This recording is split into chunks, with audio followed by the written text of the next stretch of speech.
Krishna. My sincere gratitude to the assembled devotees for your kind attendance and participation at our temple of Sri Radha Gopinath. Today, Sri Gopal is giving a breathtaking darshan for the pleasure and purification of all the universe.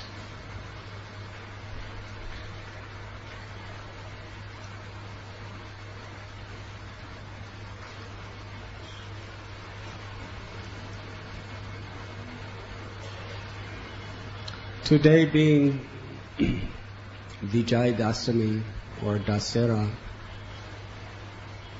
is a very special meditation as well as celebration. The great sages have established these festivals according to historical pastimes of the Lord and His devotees. These festivals are like worshipable deities on the altar of our calendar.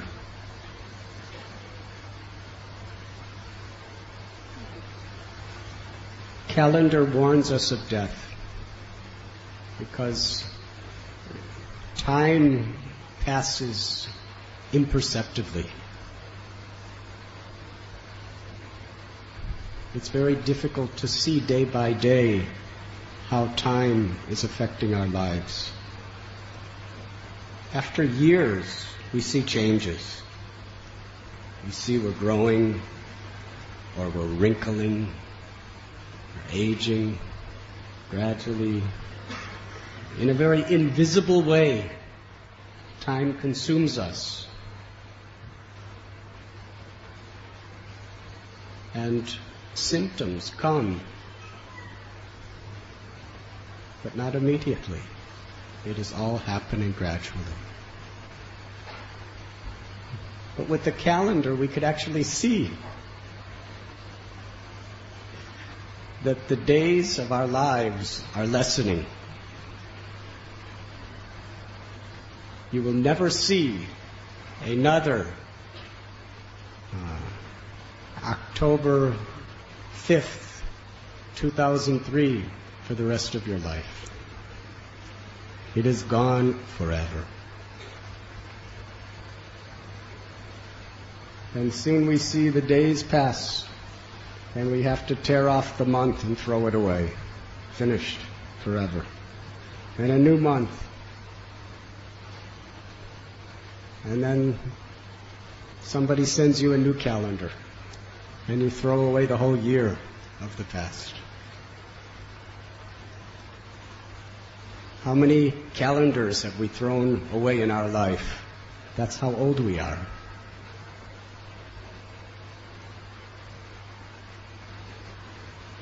So time is passing.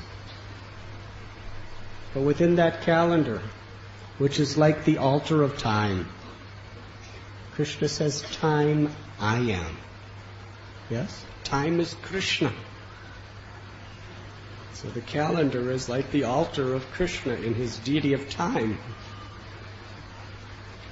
But within that altar, Krishna is so kind, he gives special darshans, where he actually appears in certain ways on certain days.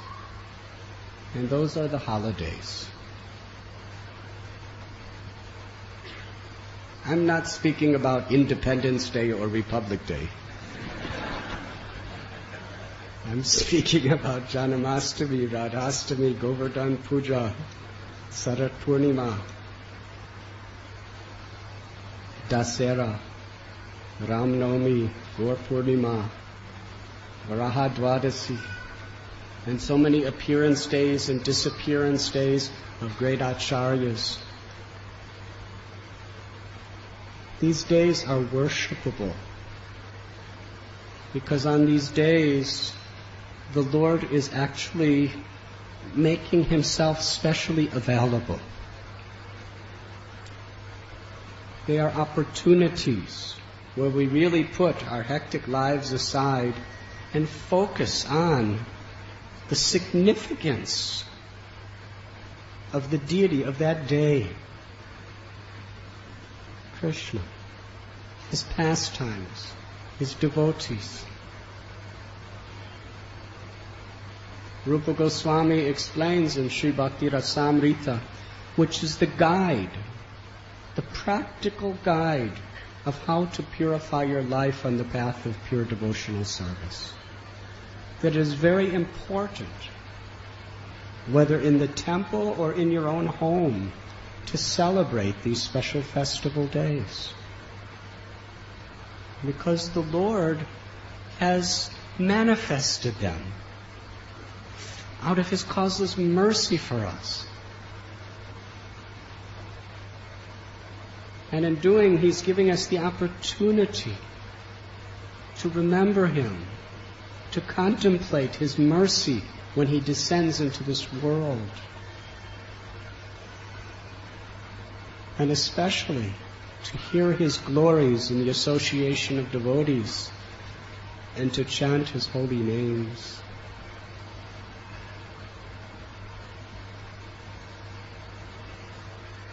Today, Vijayotsava is historical and symbolic simultaneously. Historical in it is actually on this day that the Supreme Personality of Godhead, who had descended as the son of Dasarath and Kaushalya in Ayodhya, Sri Ramacandra, fulfilled a very essential purpose of his incarnation. He liberated the world and the universe from the dreadful cruelty of Ravana.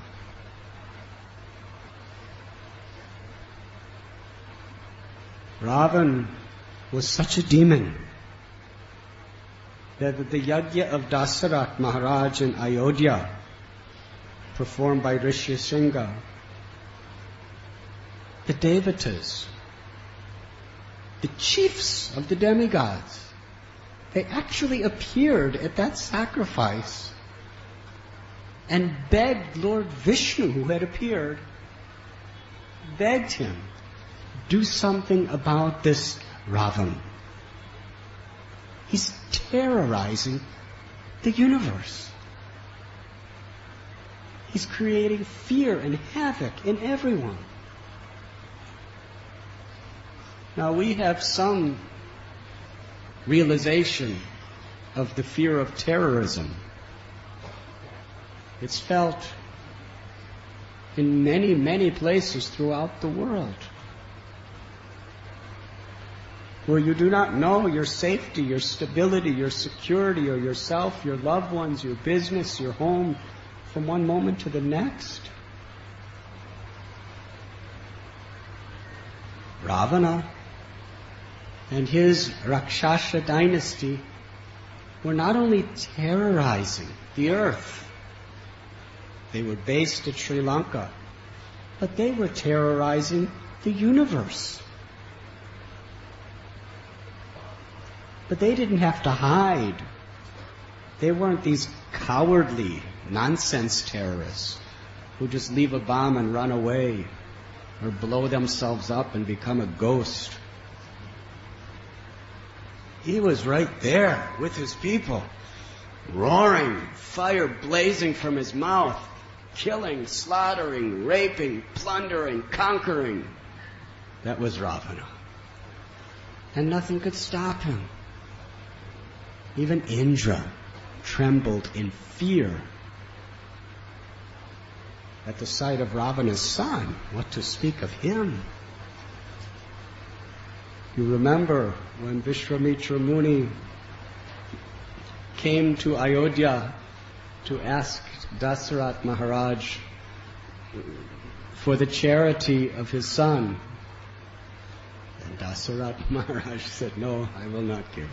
I cannot give." Vishwamitra Muni said, "You already said you would give me what I asked. You cannot change your mind. I am Brahman." "You are Brahman, but Ram is my life. He's my soul. He's my everything. I'll give you anything else. Why?" He said, "There's miscreants who are spoiling our yagyas in the forest. Siddhapur, I want your son to kill them." Dasarath said, "I'll come personally with all the armies of the Raghu dynasty. But leave my Ram home." Vishwamitra Muni said, "You and all your armies are of no use to me." "Why? Who are these Rakshasas?" He said, "They are the party of Ravan." When Dasarath heard the name Ravan, he trembled in fear. He knew himself, he's Dasarath. He can fight 5 Maharathis, 5 charioteers at the same time. Even in 10, from 10 directions. Such a great warrior. But before Ravana, he knew that he and his entire army was of no value. It was no match. So ultimately he gave Ram.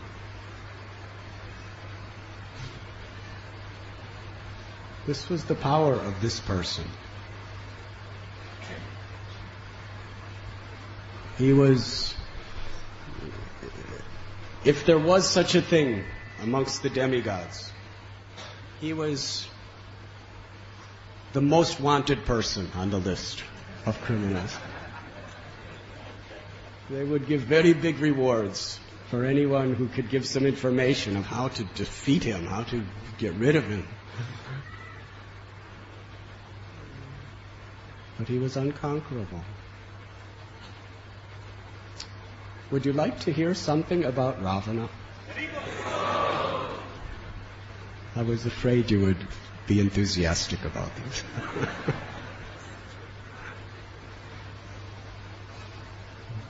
Long ago, in Krita Yuga, there was the great sage Pulastya Muni,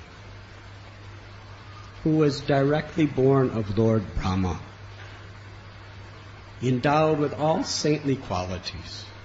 He was pious, virtuous, very highly realized in the absolute truth, endowed with supernatural powers. He wanted to find a very beautiful, quiet place to meditate. So he went to Mount Meru. At the time, a very great sage named Trinabindu had his hermitage on Mount Meru. He was performing tapasya there. Pulastya Muni found a nice quiet place. Meanwhile, so many apsaras, gandharvas, and other such happy people, they were very fond of going on holiday to Mount Meru. So they were playing and innocent, making all noise and laughing. And this was disturbing Pulastya Muni's tapasya. So he proclaimed that if my eyes cast on anybody, they're going to be in for a very, very terrible surprise. So everybody got out of there. But the great sage Trinabindu, he had a daughter. And she was a very beautiful, innocent young girl, young lady. She just didn't hear about the words of Pulastya Muni. So she was just looking for her friends, going through the forests, and she came upon Pulastya Muni, who was absorbed in performing yajna. And he cast his glance on her. She bowed down to him. She saw he's a great rishi. And suddenly she felt like she was pregnant with a child. She was culture shock. She didn't know what was happening. She was utterly disoriented. She just turned pale white. She started to cry, and she ran home to her father and said, I don't know what happened. Look at me. Something changed. Trinabindu said, you look completely different. What happened to you? She said, I don't know. So he went into meditation and could understand through his meditation it was Pulastya Muni. So he said, my daughter, come with me. And presented his daughter in marriage to Pulastya Muni.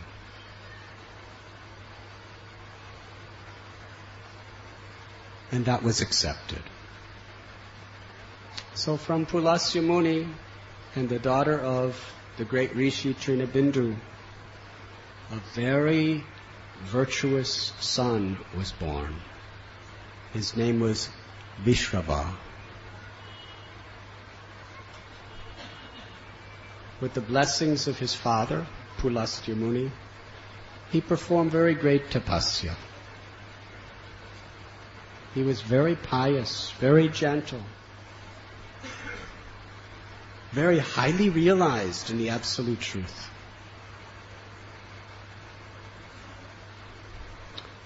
Bhardraj Muni had a beautiful daughter named Devavarini. He proposed for his daughter to marry Vishrava. He accepted. Many great sages were grihastas. The wife just accepted living in the forests with their husbands, and they all performed tapasya and very chaste and faithfully assisted them.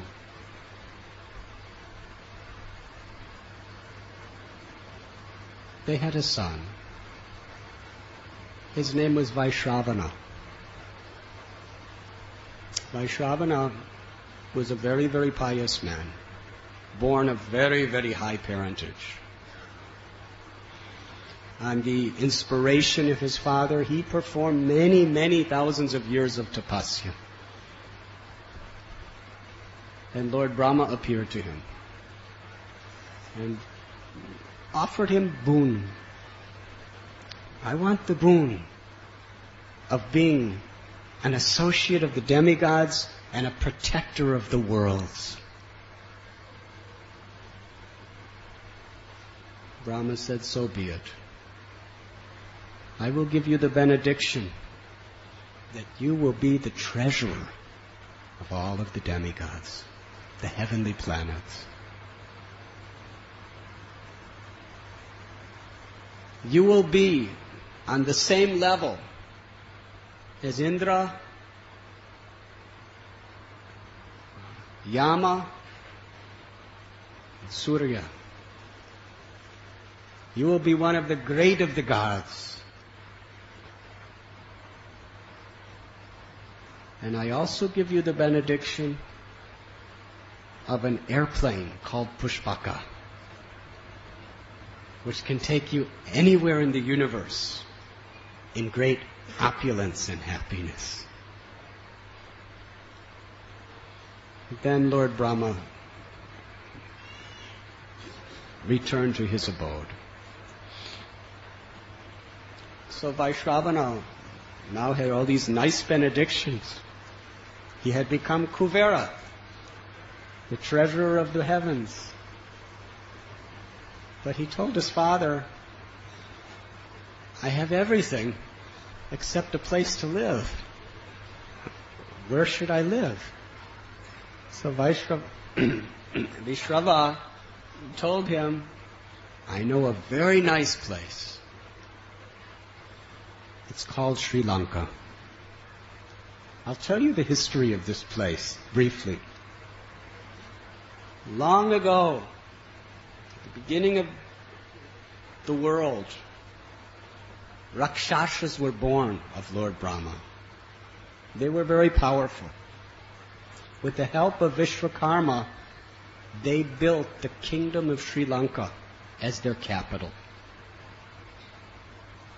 However, at one time in history, those Rakshasas who were based in Sri Lanka became so powerful that they threatened the demigods. The demigods called for Lord Vishnu, and Lord Vishnu appeared. And when he started fighting against them, they all decided the only hope is to run away. So they deserted Sri Lanka and took shelter of the nether worlds, the lower planetary systems. There, they were more or less hiding, regrouping, performing more tapasyas, trying to strike again. So from that time, Sri Lanka, which was a city made out of gold, so beautifully constructed by Vishwakarma, was abandoned.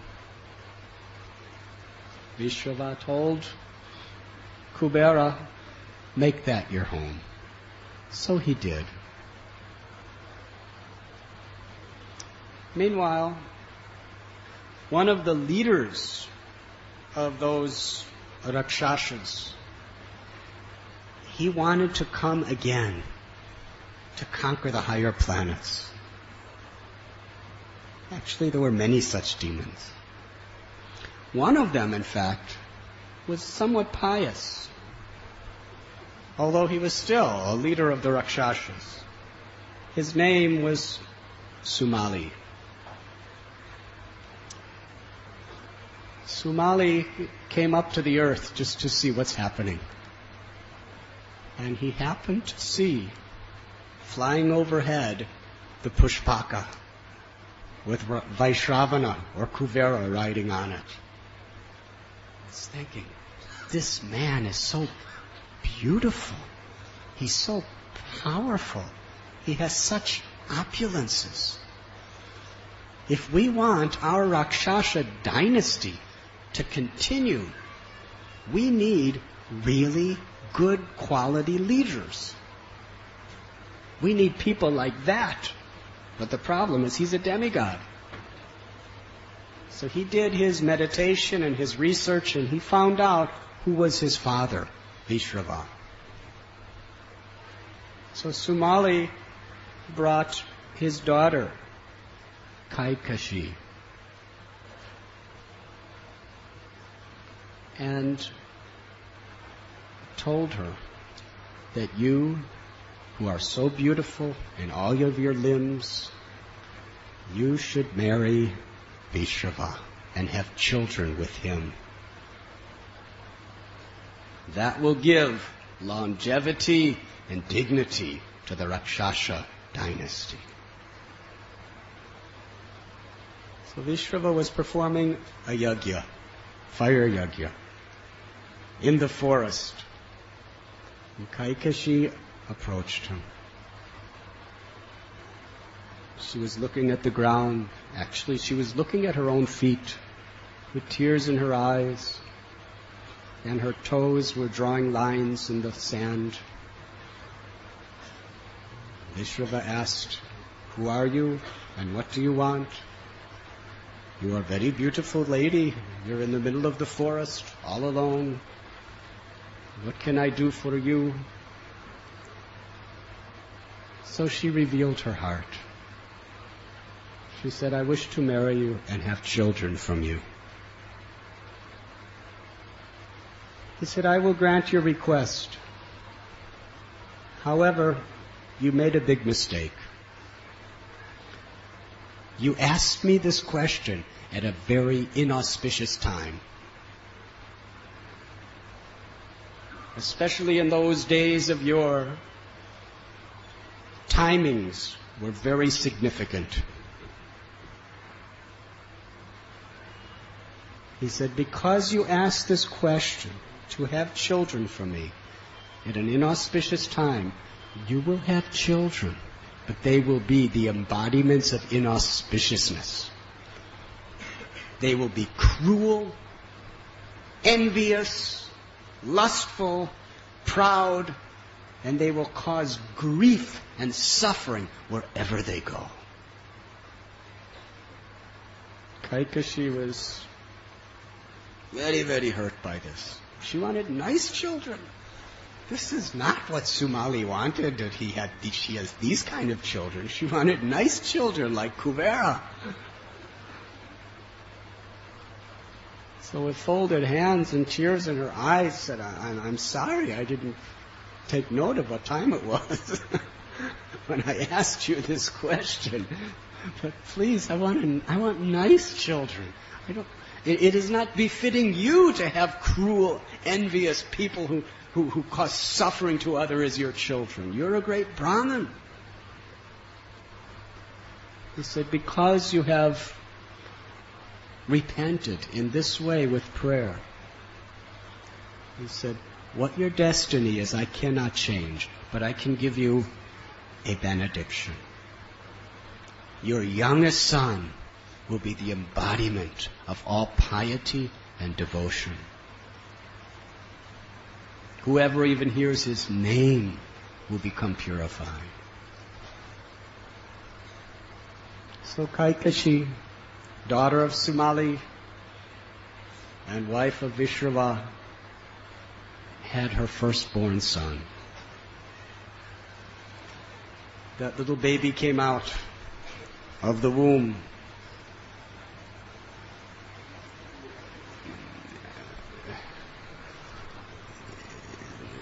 By medical calculations, he had many birth defects. He had 10 heads, 20 arms, 100 fingers, and 20 eyes, and all of his eyes were red, just glaring red with anger. When he first came out of the womb, he didn't cry. He roared like thunder. At the moment of his birth, destructive, intolerable flames were pouring out of his 10 mouths. He had coppery lips. He had hair that looked like it was on fire.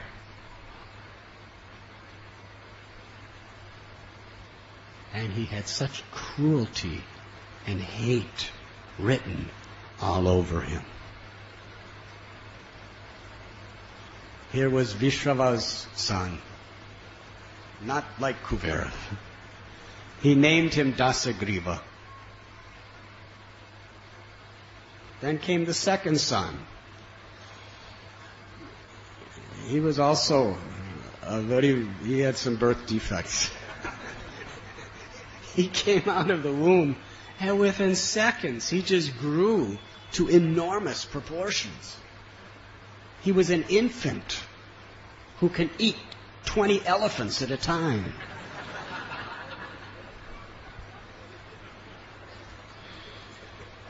His name was Kumbhakarna. Then came the next child. It was a female child. But don't let the gender mislead you. She was so ugly and terrible, howling in anger.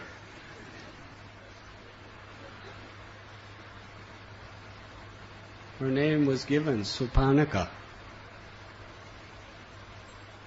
And then there was the fourth child. When Ravana was born, Dasagriva, as soon as he came out of the womb, there was such inauspicious signs. Dark clouds started showering blood in place of rain. Man-eating carnivorous animals started howling and circumambulating Dasagriva and his mother. Parikrama.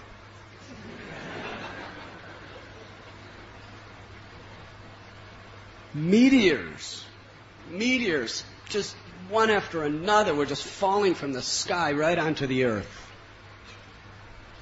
There was shrieking and horror everywhere.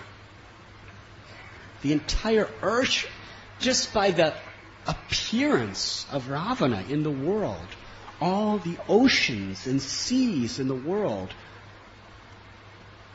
just became tumultuous in turmoil. Gigantic whirlwind, what is it called? Whirlpools, flooding all directions. In this way, Ravana was born. When Vibhishan was born, flowers fell from the heavens, and the demigods played kettle drums. They don't sound like djembes either. They're very sweet. I like djembes when they're played sweetly. But kettle drums, flowers flowering.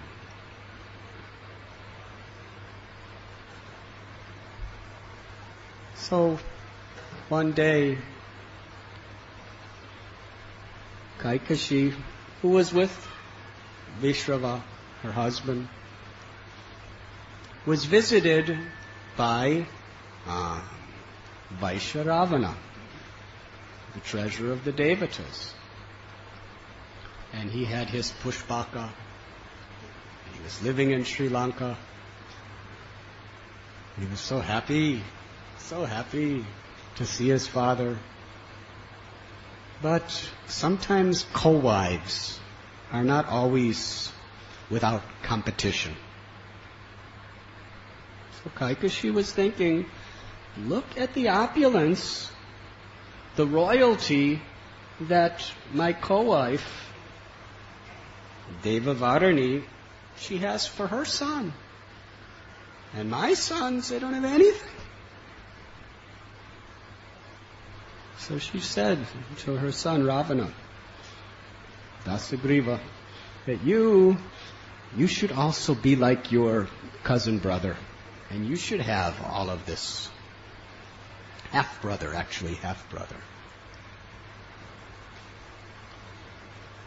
So he went to his father, Sumali. So his grandfather, mother's side grandfather. And he said, actually, Sri Lanka is Rakshasa territory. It has been usurped by the demigods. Perform tapasya and get it back.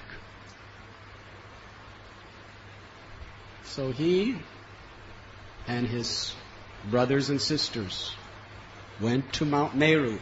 Actually, no, they went to Gokarna. They went to Gokarna to perform tapasya. And what kind of tapasyas they did? Thousands of years. This is long ago, when life was long. Kumbhakarna, during the summer, he just stood on one leg in the heat of the sun with 4 raging fires in the 4 sides besides him. That's how he spent his summers. In the rainy season, he just stood in the rain. In fact, he went into a lake of water and stood there and was just soaked for 4 months without eating. And in the winter, he went to high peaks of Himalayas And he just went into ice water and stood there in meditation. Severe austerities. Vibhishan also did very, very serious austerities. He stood on one leg for thousands of years, just immersed in prayer to Lord Vishnu. And Suparnaka, she was doing her tapasyas. But this Dasagriva, he did the most terrible austerities. He fasted. Complete fast. No food, no water, nothing. And every 1,000 years, he would cut off his head and offer it into a fire to Lord Brahma. After 9,000 years, he only had one head left. At the beginning of the 10,000th year of fasting and standing in one place, he was about to cut off his last head and offer it to Brahma. And Brahma couldn't tolerate this any longer. It was just too much austerity. He had to come and fulfill his desires. Yes, what do you want? I am pleased with your austerities. What is your desires? He said, I want to be immortal, immune from death. Brahma said, I cannot give you that because even I do not have that. So he said he wanted immunity from death from Rakshasas, death from the demigods, death from the Kinnaras, death from the Gandharvas, death from practically anybody, but he said, but don't give me any benedictions against human beings because they're insignificant. That would be an insult to me. So Brahma gave him the benediction. He also gave him the benediction that he gave him all his heads back. And that whoever cuts off your heads or arms, they will immediately grow back. And you will be unconquerable and undefeated. You will conquer over everywhere you like. With your 10 heads, wherever you can see, you will have control of that. That is the benediction I give. So he was very happy. He had Brahma's powers. Then Brahma turned to Kumbhakarna. What benediction would you like? At that point, the demigods approached Brahma privately. Said, conference.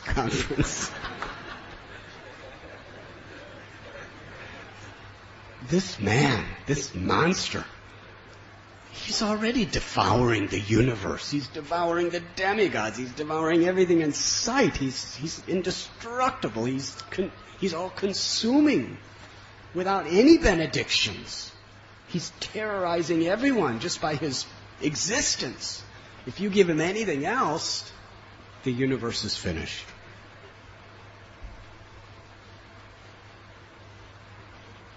So Lord Brahma, in his mind, called for Saraswati Devi, the goddess of speech.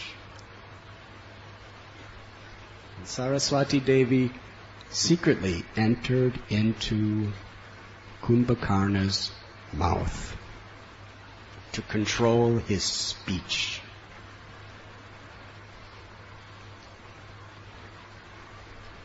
Brahma turned then to Kumbhakarna and said, yes, whatever benediction you ask will be granted. What would you like? Oh, he had so many ideas. He opened his mouth and Saraswati spoke through his mouth. I want to go to sleep. Brahma immediately said, so be it. And got on his swan and left. Very fast benediction. And then Saraswati left his mouth. And as soon as she left his mouth, he became normal again. He was completely confused. What did I just do? 10,000 years of severe tapasya. and I asked to go to sleep. How did that happen? The demigods must have deceived me somehow or other. He was angry. Brahma asked Vibhishan, what benediction would you like?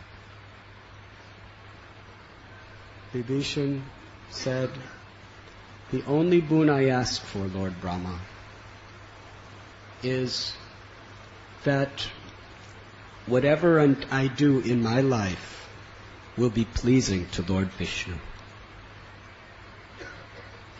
And that whatever comes into my life, good times or bad times, even crises or emergencies, whatever comes upon me, please give me the benediction that I will never ever forget the lotus feet of Lord Vishnu.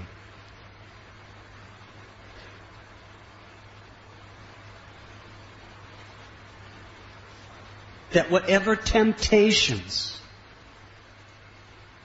whatever challenges come before me, give me the benediction that I will always maintain my virtue, my morality, my piety, my integrity, and my compassion toward others. Lord Brahma gave him the fulfillment of all of his desires.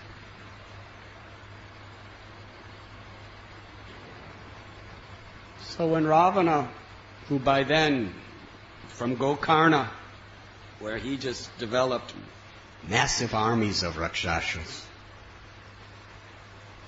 they were his loyal, obedient servants. And along with his brothers, he also had other brothers, Kara and Dara. There was Prahasta, very powerful personality. Prahasta was like an uncle to him. They attacked Sri Lanka. When the forces of Ravana were at the gates of Sri Lanka, Vaishravana, Kuvera, he didn't know what to do. He went to his father, Vishrava, and said, my half-brother, your son, he's come to my kingdom to conquer me. Vishrava said, there's nothing I can do. I have no control over this person. He's cruel, he's demoniac, he has the boons of Brahma, he's powerful. All I can tell you to do is just get out of there. You have no chance against him. So Kuvera deserted the city with all of his ministers, his family members, his loved ones, and they went to Mount Kailash, near the Mandakini Ganga. And there they made their residence and kingdom. Then the beautiful golden city of Sri Lanka, along with the beautiful carrier Pushpaka, was the property of Ravana.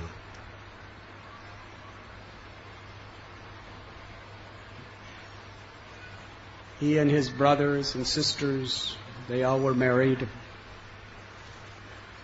Ravana's principal wife was Mandodari, very, very beautiful lady. Very chaste, very faithful, very virtuous. Somehow or other, she married Ravana. But still, she was dedicated to virtue.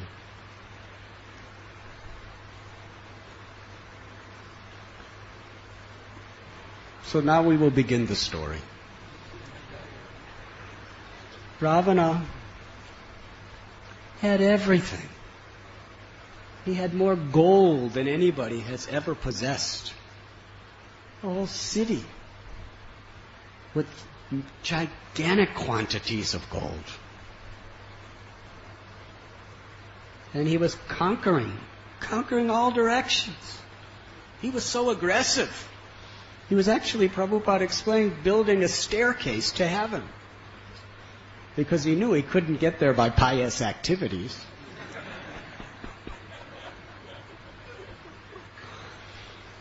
So he would get there by his own means.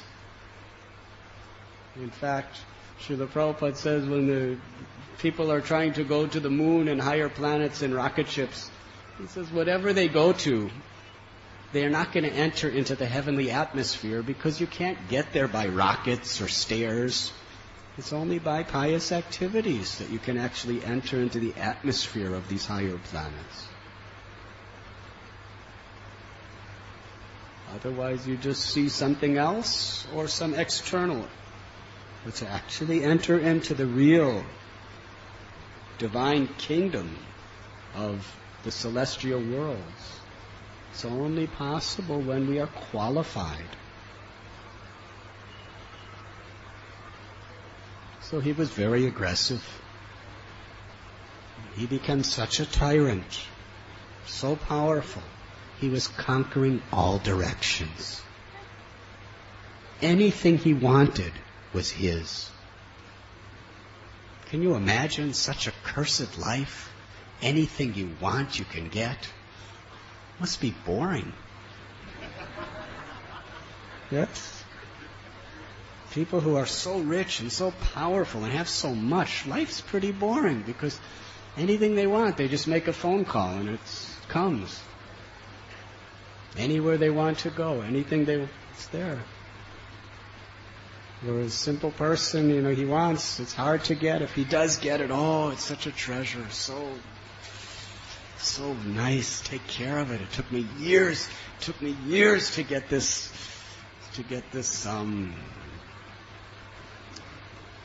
car to drive the devotees to the temple.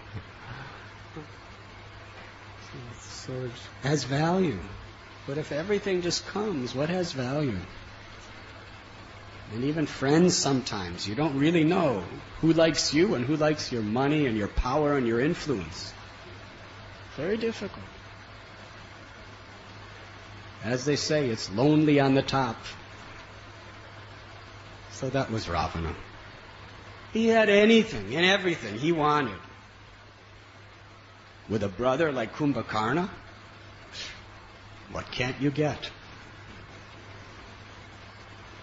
But he had no peace.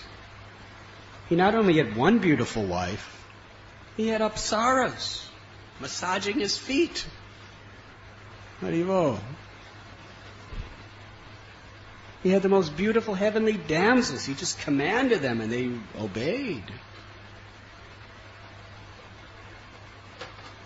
And he had faithful children, headed by Indrajit. Now, fathers take pride in their eldest son. Indrajit defeated Indra.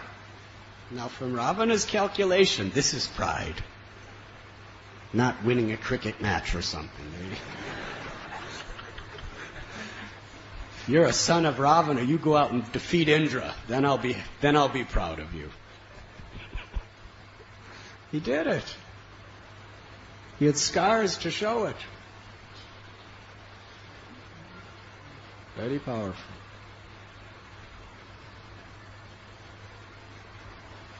So we know how Ramacandra was exiled by Kaikeyi, his mother, from Ayodhya to Chitrakoot, where they lived very happily, peacefully. No demons in Chitrakoot, only rishis and sages. Mandakini Ganga, Kamagiri. So nice, so beautiful. But that was not his mission. His mission was to rid the world of the miscreants. Paritranaya sadhunam vinashaya chaduskritam dharma samstappanarthaya sambhavami juge juge. The Lord appears to protect his devotees, remove the miscreants, and reestablish the religious principles. So he entered into the Dandakaranya forest. There he met the demon Viradha and so many other very, very powerful beings. Ultimately, he came to Panchavati. In Panchavati outskirts, he went to the ashram of Angira Muni. Angira Muni was such a great Brahmin, he was such a great, powerful sage. Such a noble devotee of the Lord. Lord Ramacandra actually sat at his feet, served him, and took lessons from him, even asked benedictions from him.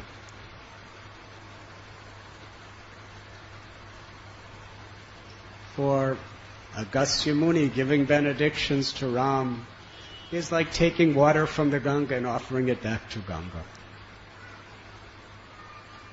He is the origin of everything that exists.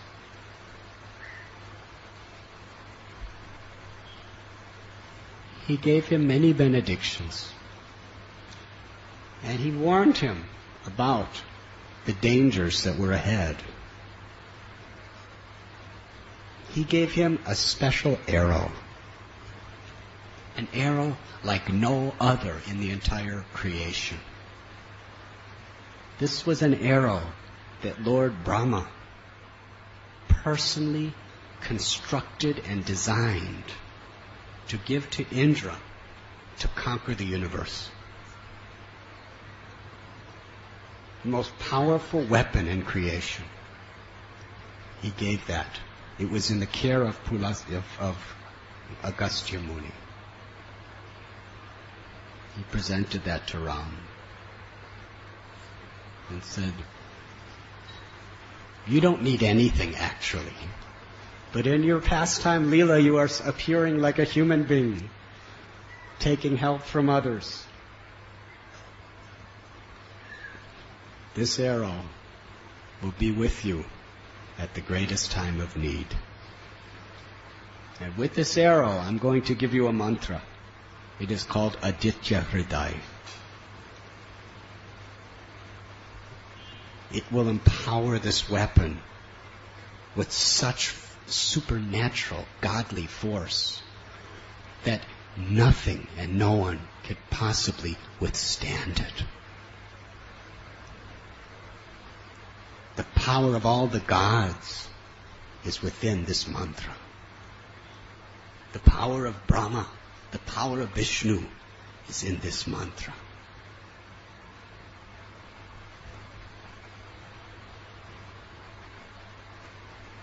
After receiving the blessings of Agastya Muni, Ram, Sita, Lakshman met with Jatayu, who was an old family friend of King Dasarath. And how Jatayu, who was actually in his old age, very old age, he was living alone in the forest. He was the king of that part of the forest. He offered his whole kingdom, his everything, to Ram. But Ram said, I'm not allowed to live in any kingdom. That is the exile agreement.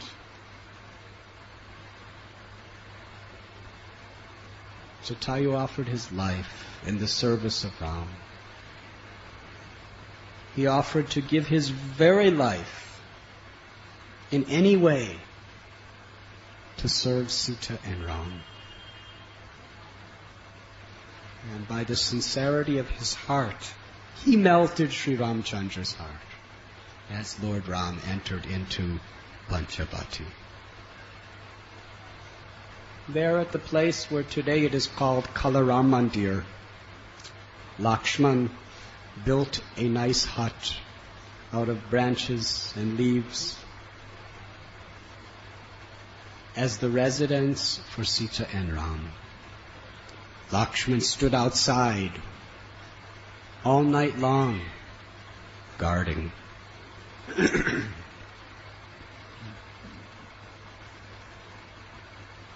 So we know the story of how in the Tapovan area, Tapovan is a beautiful place. There is a mountain called Brahmagiri where the Godavari River originates. It flows down into the Tapovan, and there is a confluence of the Kapila River and the Godavari River. Every 12 years there is a Kumbh Mela in that place.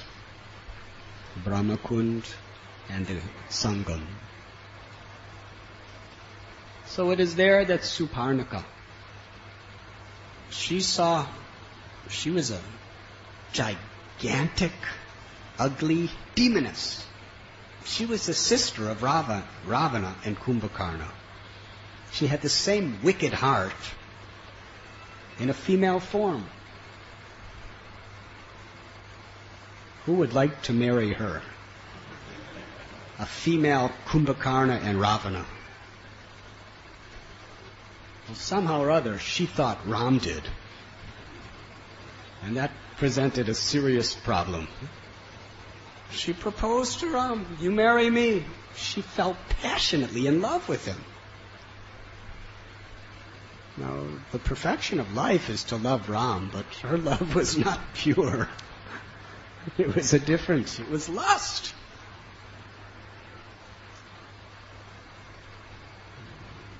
She proclaimed,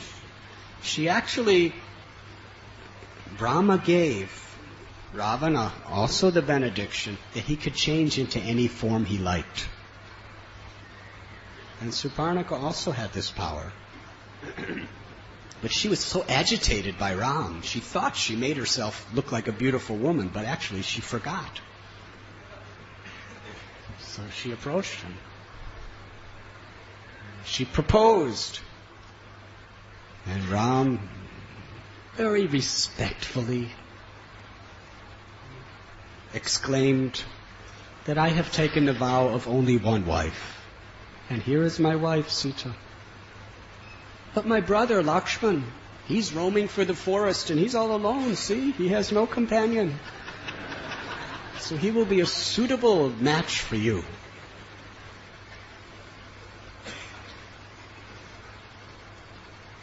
So she turned to Lakshman. And Lakshman said, "You don't want to marry me. I'm just a servant of Ram. If you marry me, then you'll have to be the maidservant of Sita. And you're such a qualified person. I don't think that will match your nature." So then she turned back, you should marry Ram. So she turned again to Ram. And then she saw the only impediment in her mind between Ram and her was Sita. Now, you judge beauty according to your particular consciousness. So she was extolling her beauty to Ram. Look at Sita, so skinny. Look at her skinny little arms and look at my mountainous arms.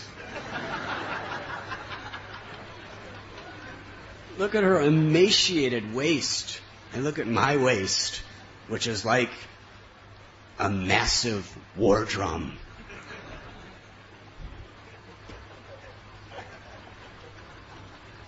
What joy can she give you? You marry me, reject her, and together we will roam through the forest in all romance, terrorizing anyone we see. That's Rakshas's idea of romance. They go out together and terrorize.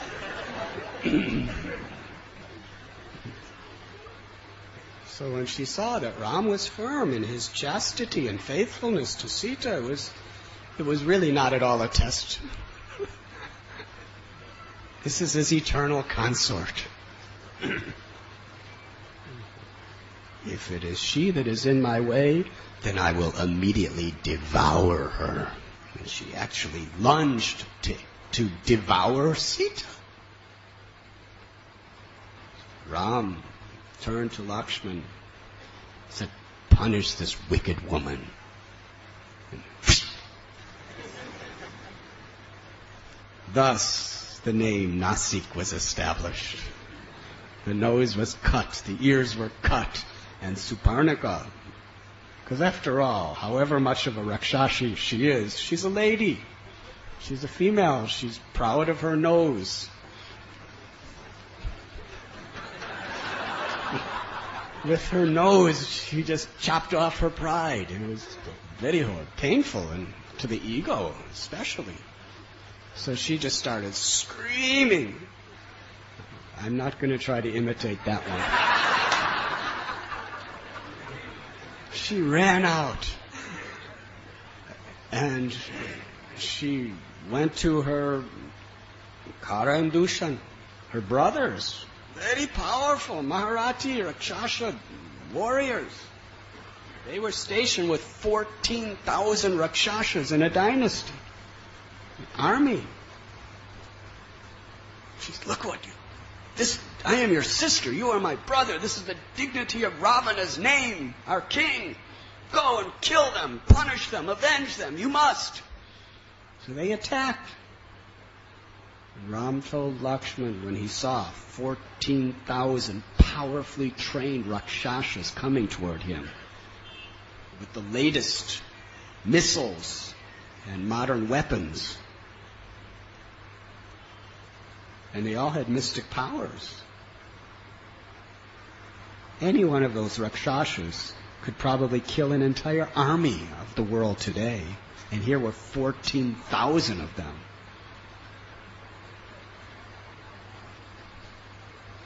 Ram told Lakshman, I can take care of this myself. You go protect Sita. So there is Sita Kuf, which is a underground cave just near the 5 trees of Panchavati, banyan trees. And in there, Lakshman had hid Sita, and he stood outside of the opening of the cave with his bow and arrow to protect. Meanwhile, Sri Ramacandra, very swiftly, within a matter of an hour or so, destroyed all the 14,000 Rakshasas, including Dara, his brother, Dushan, Kara and Dushan. When Sarparnika saw that, she became ever more envious, angry, and vengeful. Screaming, she entered into Sri Lanka, screaming. Ravana was sitting on his throne, besides his ministers, his brothers, his son Indrajit. When she came in, he was horrified to see what happened. Whoever has done this to you, the noose of death is around his neck. Tell me who. And she explained. She knew her brother very thoroughly. Although he was very, very powerful, he was weak to lust, kama. Real strength is detachment. However physically or mentally powerful you are, attachments can cripple you and bring you down. Now we have seen, out of courtesy, we're not going to mention names, but we have seen some of the most powerful names in history just become defamed, just lose their whole image because they can't control their lust. Kama Esha, Krodha Esha. It is lust only, Krishna says, that is the all-devouring, sinful enemy of this world. And what is lust? Kama. It's the desire to enjoy separate from God. And it culminates in the pleasure of sex. So Ravana had this deep, deep-seated lust. And Sarparnika's a lady, so she knows.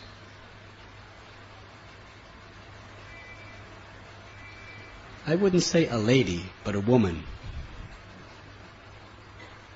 So she said to Ravana that there is a lady named Sita, the most beautiful female in all of creation.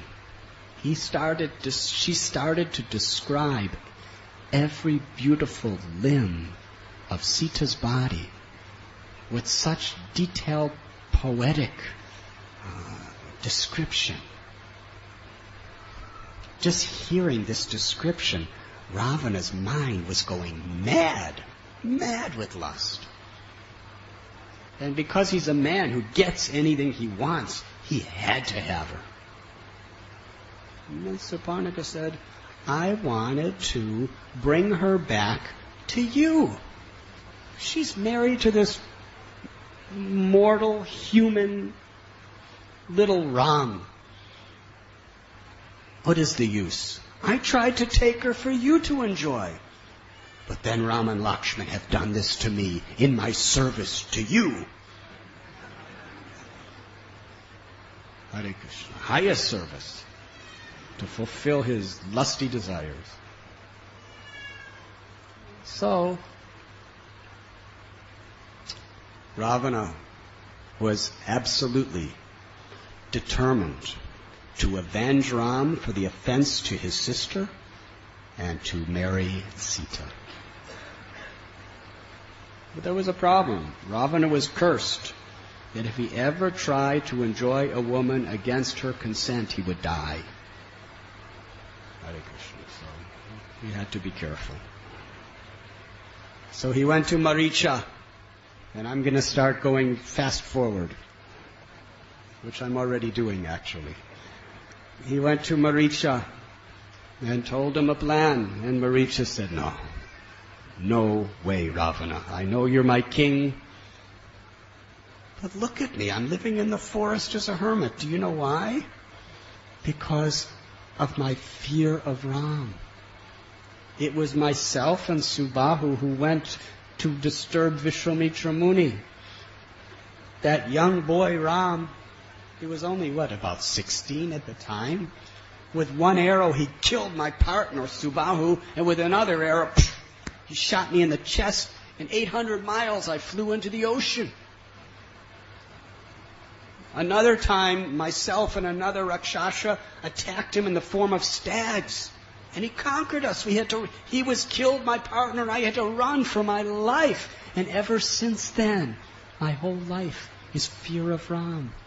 Wherever I look, I see Ram. I see a cloud. I see Ram coming from behind the cloud to get me. I see a tree, and there is Ram coming from behind the tree. I look at the river, and Ram is coming out of the river. I look at the ground, and he's coming out of the ground. Out of fear of Ram, I have taken to the life of a hermit, hiding in the forest. Ravana, Ram is all-powerful. Stay in Sri Lanka.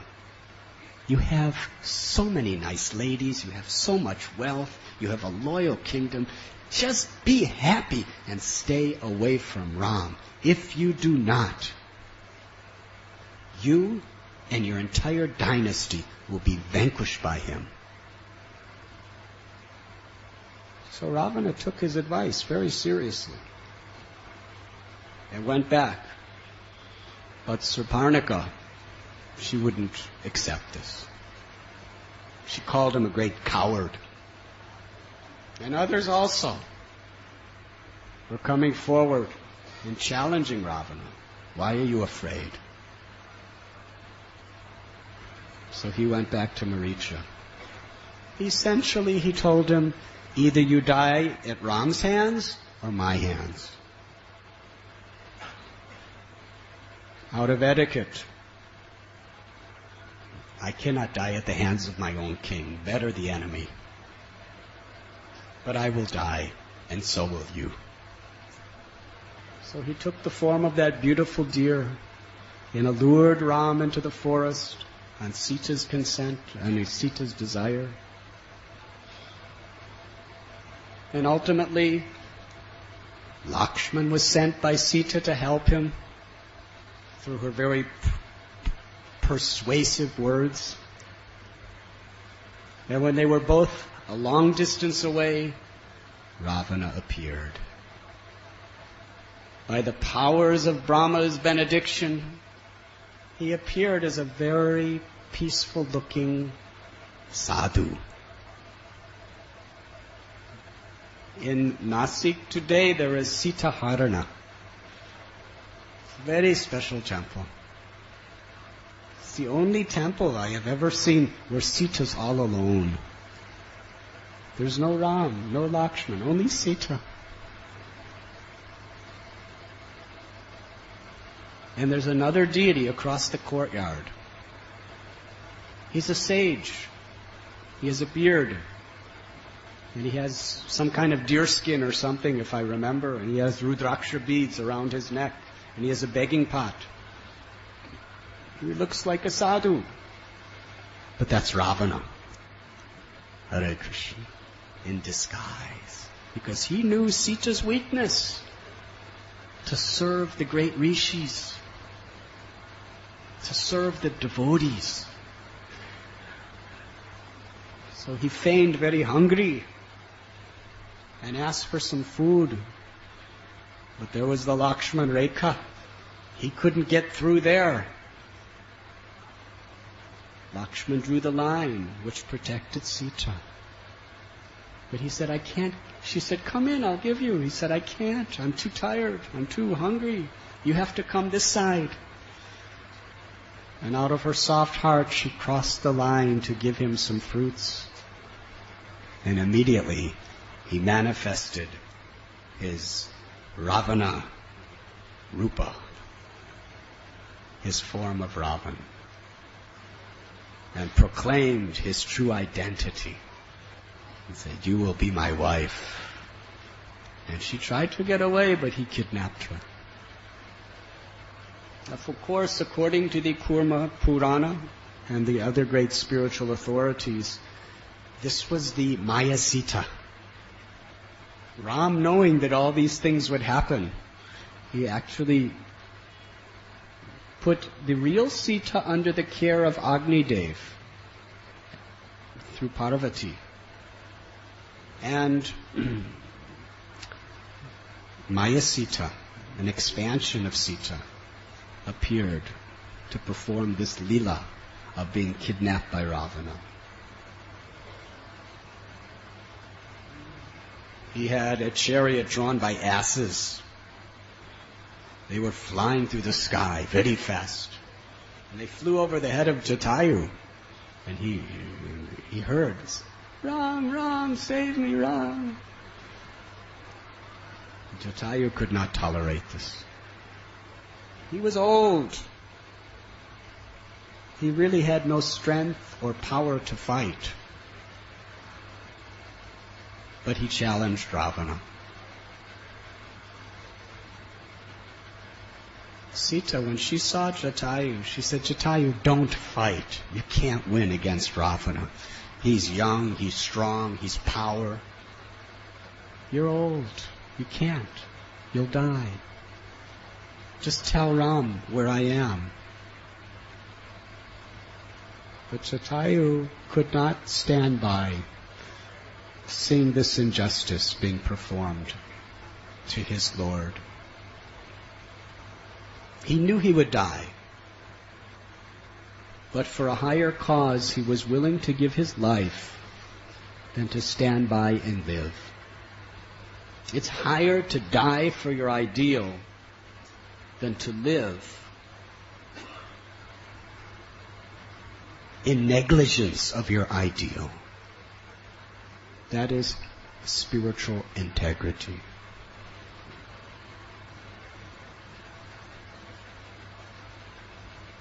Jatayu attacked Ravana, and he fought with all his strength. But what could he do? He did a lot.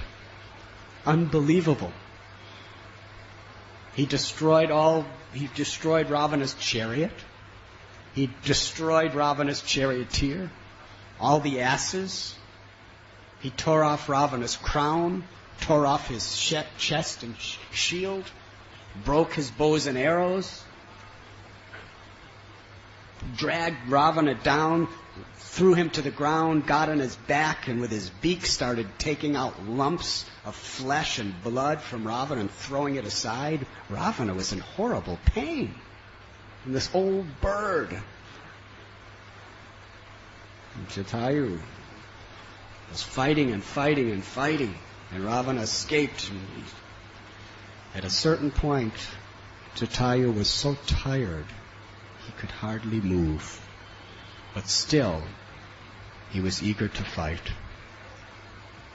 And then Ravana, seeing that he was absolutely exhausted from his age, he took his sword and cut off his legs and cut off his wings to just lay there, just bleeding to death.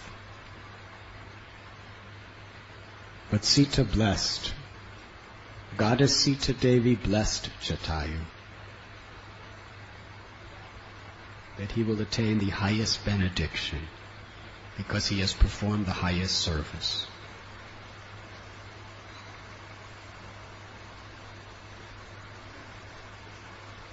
While flying over Kishkinda Kshetra, Sita threw the jewels that Anasuya, the wife of Atri Muni, had given to her when they were living in Chitrakoot, and cried down to these monkeys she saw that if you see Ram, give him these jewels, he'll know where I'm going.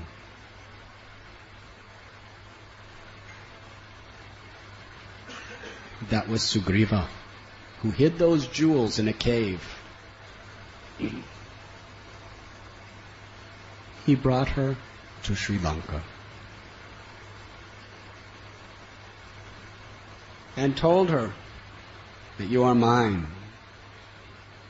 But her love for Ram was pure. It is the purest. There is no question. She frankly told Ravana, if you think you can enjoy me, it's like trying to lick honey off the edge of a razor-sharp sword. If you think that you can enjoy me, it's like taking needles and sticking them in your eyes. She was giving him some good examples. I am the property of Sri Ram. He will come and destroy you. But Ravana put her prisoner in the Ashokvan, the forest of Ashok trees, his favorite place in Sri Lanka. He said, I will give you 1 year. If you do not willingly surrender to me, I will kill you, drink your blood, and eat your flesh. He was allowed to do that. That was not part of the curse upon him.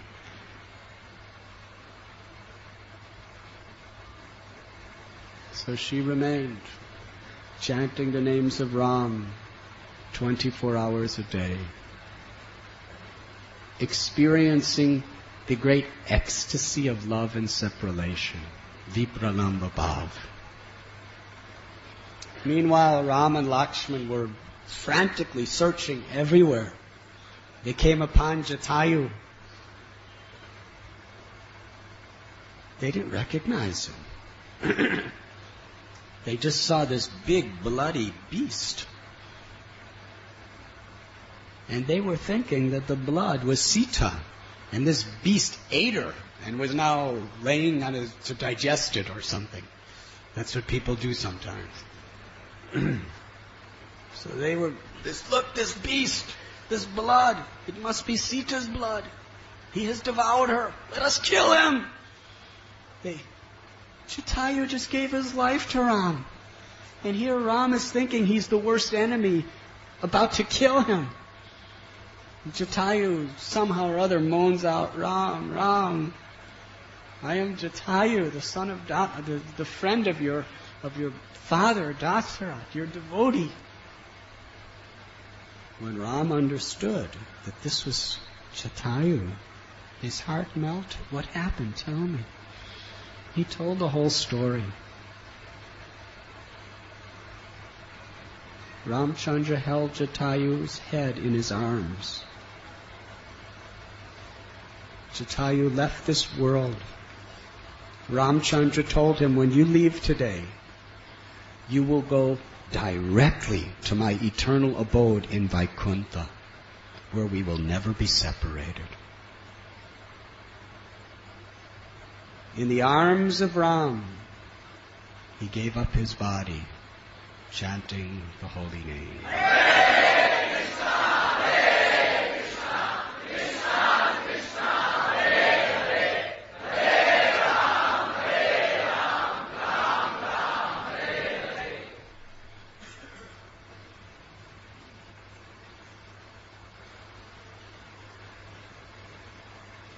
Ramacandra was beside himself in grief.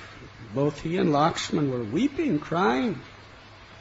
Such a great devotee gave up his life in our service. Ramacandra personally performed the last rites for Jatayu and sent him back home, back to Godhead.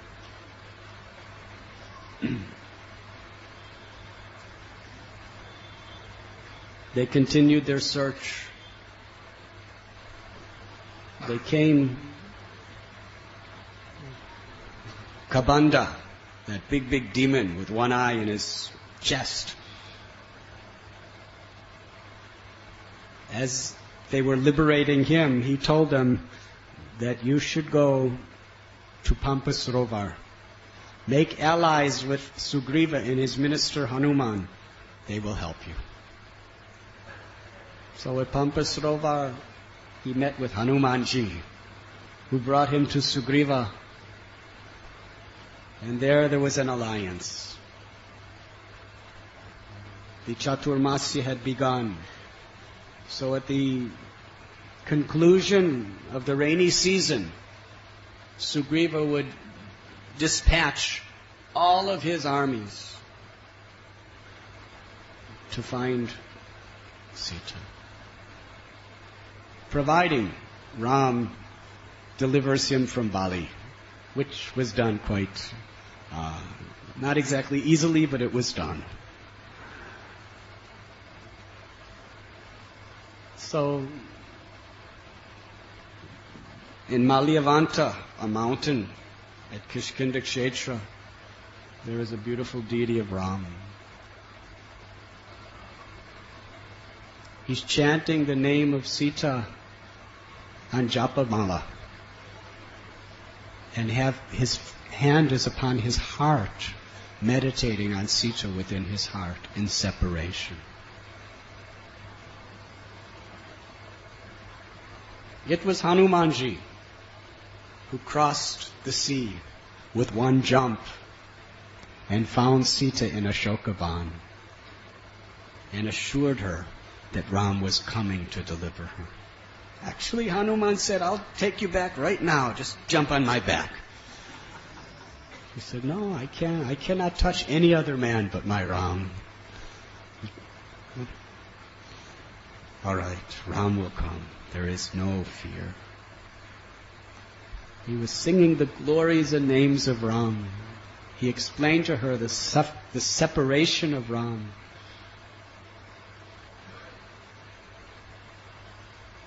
And after giving that message to Sita,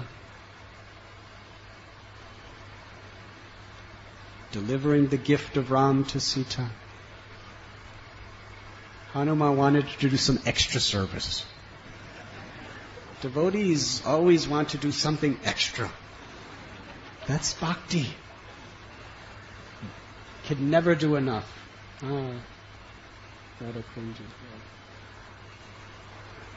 So he started tearing up. He knew that this was Ravana's favorite place, because the night before he just took a small form and he was just examining from the point of view of military strategic planning. He was just examining the entire infrastructure of Sri Lanka for their attack. he saw Ravana's palace. It was he had a bed made of crystal. And there were all these beautiful heavenly damsels laying asleep on the floor surrounding his bed. Ravana is the son of Vishrava, one of the greatest, most pious Brahmins. He had incredible good qualities too. But somehow or other, that Rakshasa side of his family spoiled everything.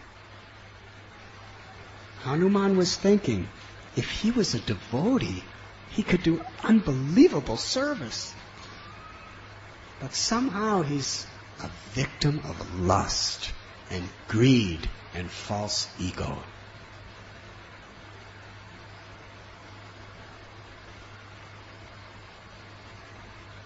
So as he was destroying Ashokavan, the news came to Ravana. He sent his generals. First he sent some security men. And Hanuman dispatched them to the abode of death. Then he sent some military men, and they were dispatched. Then he sent one of his brothers, a powerful military general, and he was dispatched to death with a whole army, just by Hanuman, who was just on a tree with a stick, with a bar, just beating them.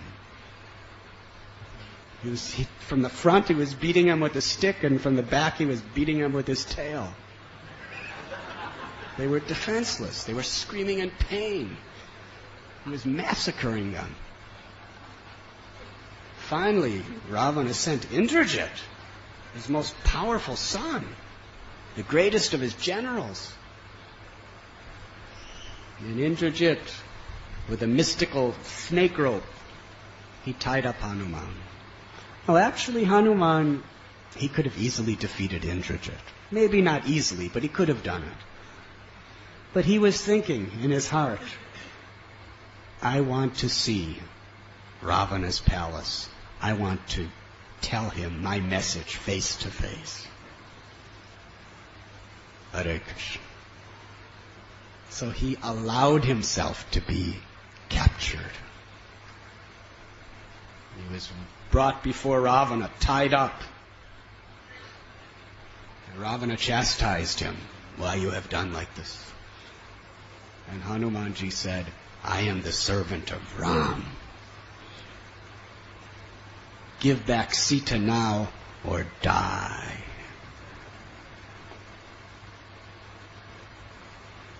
It was a nice discussion, but Ravana was so insulted. Hanuman was insulting Ravana. He said, you're just a lusty animal, taking someone else's wife. You're not a Kshatriya, you're a coward, Ravana. You're just a nonsense little stupid coward. You can't, no power, nothing. If you had any integrity, if you had any Kshatriya right, you would have fought with Ram to get his wife, not steal her, hiding in disguise. Ram is coming to kill you. Give her back or die. Oh, was Ravana angry. Egoistic people like that cannot tolerate somebody saying these words. He was immediately going to kill him. But Vibhishan told him, no, it's against the codes. Even Rakshasa follows codes. He's a messenger. You cannot kill a messenger. You could punish, but you cannot kill. Tail of monkey. Monkey is very proud of tail. Burn his tail. They wrapped his tail with different types of cotton and then dipped it in flammable oils and lit it on fire. Hanuman was so happy. He was so happy. This was nectar for him. Special service. That his tail was blazing. And he just expanded himself and broke the ropes. And told Ravana, see what I will do. He jumped to the top of a building and touched it with his tail. Next building. Next building. The whole city was on fire. Meanwhile, Sita, she got the news that this was happening. She prayed to Agni Dev. Sita prayed to Agni Dev that my devotee Hanuman give me this benediction, that as his tail is burning, he will feel very refreshing, cooling sensation. That is the love of Mother Sita for her devotee. And Hanuman, as the whole city of Lanka is burning in fire, and his tail is the inflammatory ingredient, he's feeling very cool, soothing sensation. So he contemplated what's happening. Then he understood, because Hanuman had all-powerful intelligence. He understood Sita has offered a prayer to Agni Dev. And he offered his obeisances to Sita Devi's mercy and burned the city of Lanka. And then with a roaring voice, he said to Ravan, who could hear, because Hanuman he did not need these amplification systems. He could speak, anybody could hear. He said, Ravana, I am just the insignificant, menial servant of the servant of Ram. And this is what I have done. Ram himself is coming. And then he jumped in the ocean and put his tail out of fire as the city burned. And he jumped back to Rameshwaram area. And there he met the Angada and the other monkey chiefs and explained, and they were very happy, very happy. They had performed their duty after a long search. They returned to Kishkinda Kshetra, and there, when Hanumanji approached Ram, and Ram understood what Hanuman had done in his service, Ramchandra embraced Hanuman, crying tears of love in gratitude for his devotee. That was the ultimate perfection of Hanuman's life, to be lovingly embraced by Sri Ramchandra. What greater benediction could there be?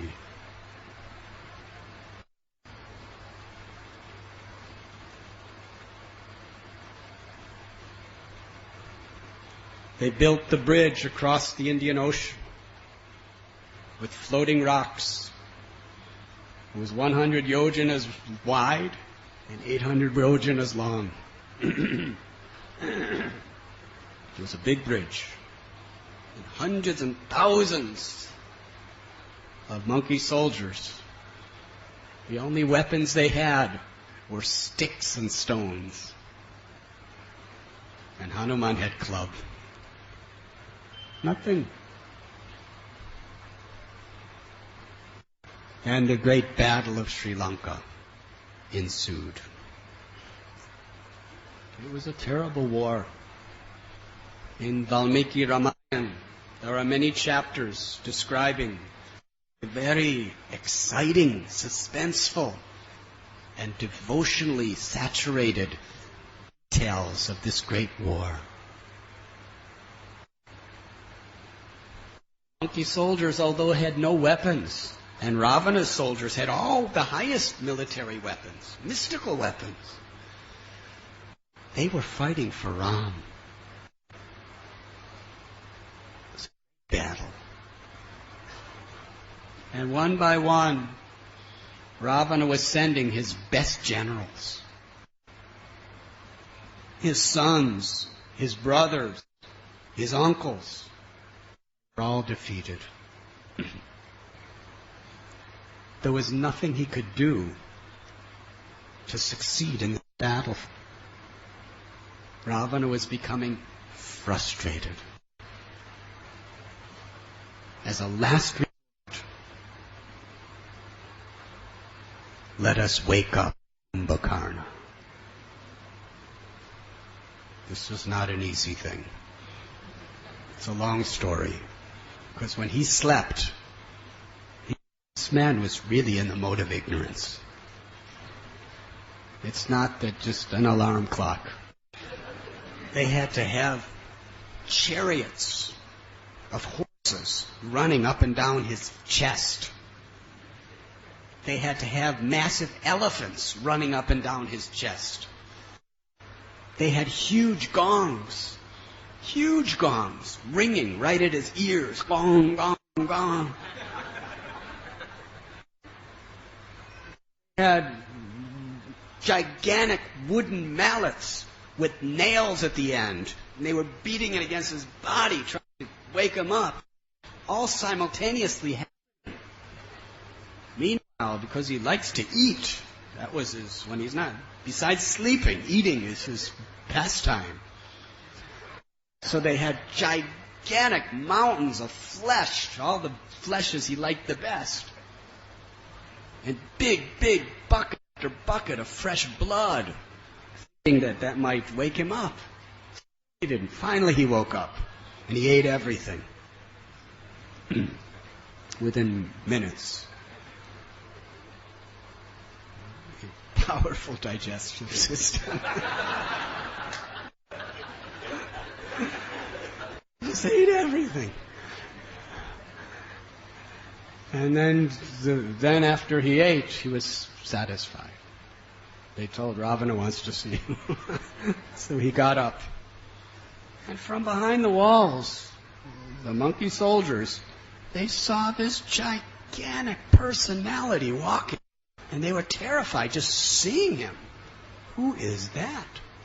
Now by this time Vibhishan, who was always giving Ravana good advice, all along he was saying, you can't take another man's wife. This is Ram. He's the Supreme Personality of Godhead. Just give her back.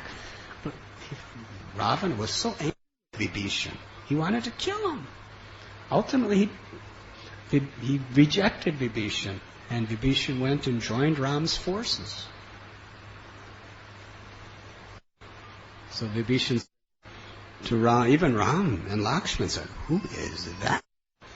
It's my brother. That is my brother, Kumbhakarna.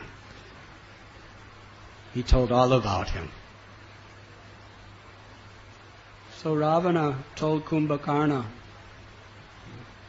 the history. Kill Ram.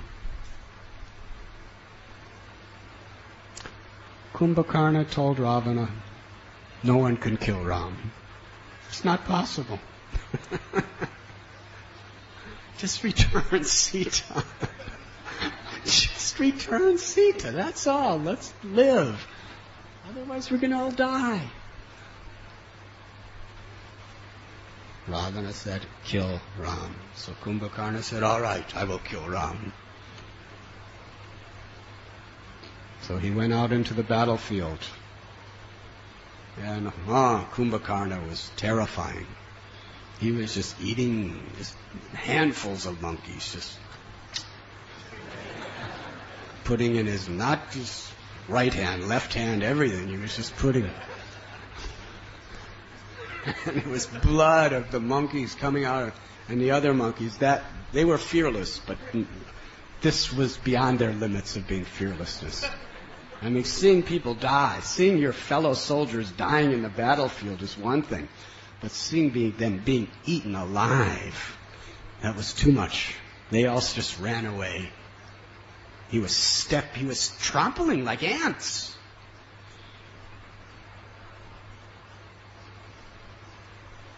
Actually, Sugriva jumped right on him and bit him in the face and jumped away.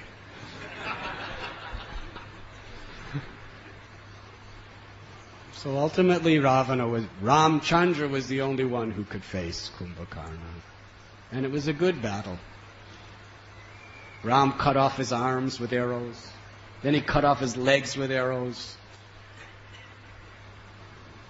But Kumbhakarna was not an easy person to give up. He had no arms, he had no legs, all he had is a trunk, but he had his mouth, his all-devouring mouth. And he just attacked Ram with his mouth, like a snake. And Ram filled his mouth with millions of arrows, then cut off his head and sent his head flying right to the front gate of Sri Lanka as a gift for Ravana. Ravana was outraged. General after general were slain. Ultimately, he sent Indrajit. That was a great battle. Indrajit was very, very powerful. And his fight on that battlefield was actually the best fight of the battle.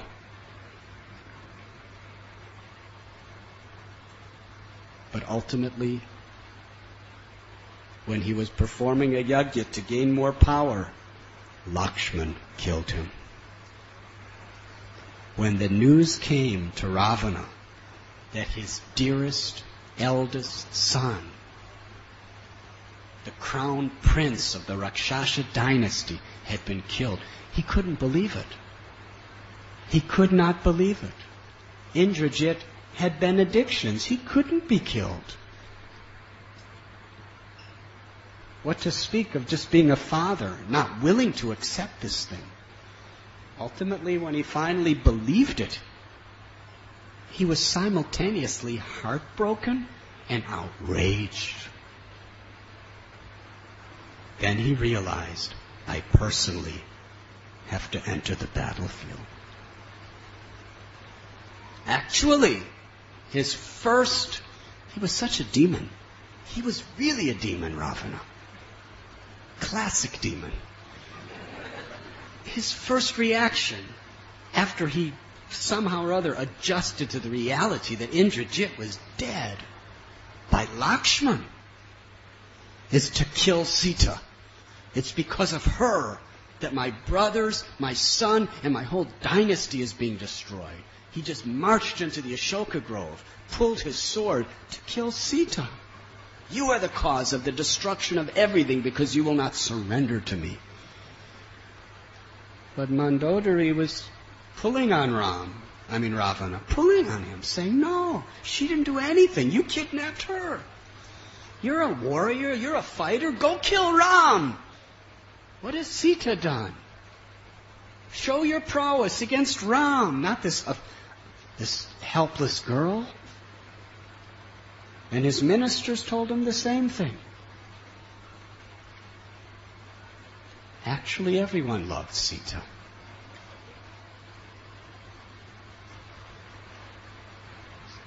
Ravana ordered, bring my chariot. Today I will enter into the battlefield. It was the first time he entered the battle. When he attacked, he was mad. He had all his weapons, all of his astras. Thousands and thousands and thousands of the soldiers of the monkey army attacked him, and he was just like time personified, just devastating everything in sight. Ultimately, Lakshman stood before Ravana. Ravana threw a javelin, and Lakshman destroyed it. Then Ravana took the most powerful of all of his javelins. It soared through the air. This javelin had benedictions that it must defeat whoever it is aimed toward. It pierced the chest of Lakshman, who fell to the ground unconscious. When Ram saw this, he ran to the site of this great, great tragedy, and he saw his brother. There was a heartbeat, but no other symptoms of consciousness. His heart was broken. He just got up. He was on he was just standing on the ground. He was angry. He took his arrows and just tortured Ravana. This arrow was piercing piercing Ravana everywhere. Ravana couldn't tolerate the pain, and he retreated from the battlefield. Meanwhile, Ram put all of his full energy in trying to nurse Lakshman to health.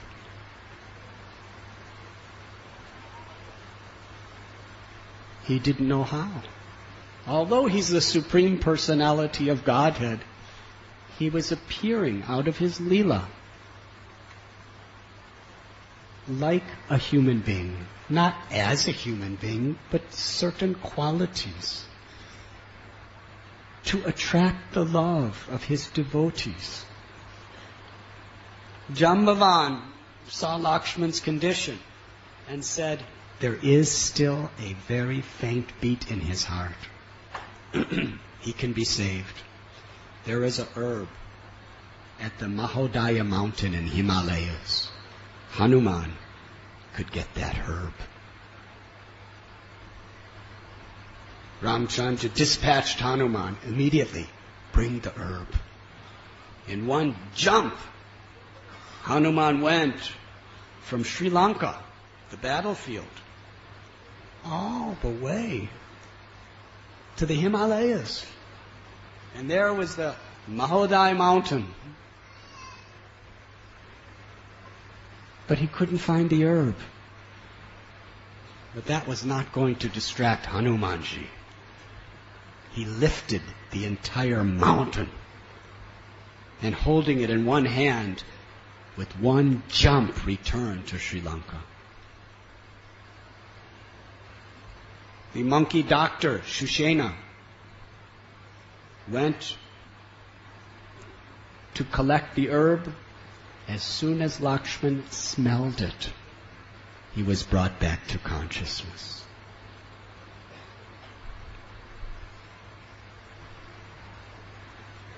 Ravana came out from the city again, fully rejuvenated, determined, and ready for battle. At that time, the charioteer of Indra, Matali, appeared with Indra's own personal golden chariot and said, my Lord has sent this chariot as a service for you to fight against Ravana. Fully equipped with all weapons. It was a very great fight. There was as much a fight with words as there was with weapons, which is the way Kshatriyas classically fight.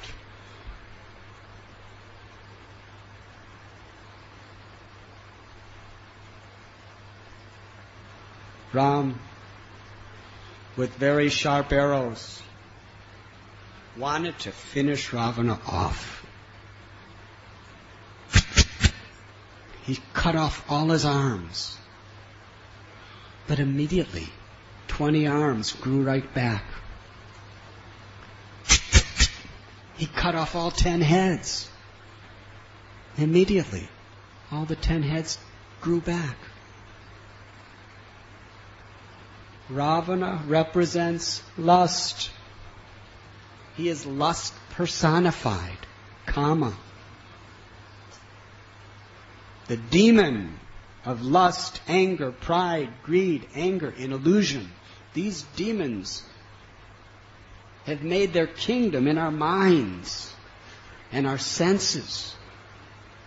They have conquered us. And they're powerful. More powerful than any human. More powerful than our mind or senses can withstand. Only the Supreme Personality of Godhead can conquer over these demons.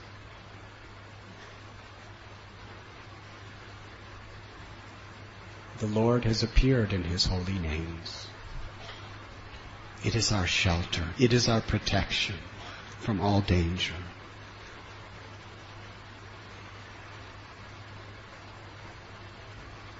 So yes, it is like that. You fight against this monster qualities of lust in our heart, anger, greed, pride. Even if we defeat it, we find again, Prabhupada says, its ugly head appears. Just when we think we're advanced, just when we think we've become transcendental, just when we think that we have become pure devotees, the ugly Ravana-like head of lust appears. Very difficult. So Ram was cutting head after head after head after head.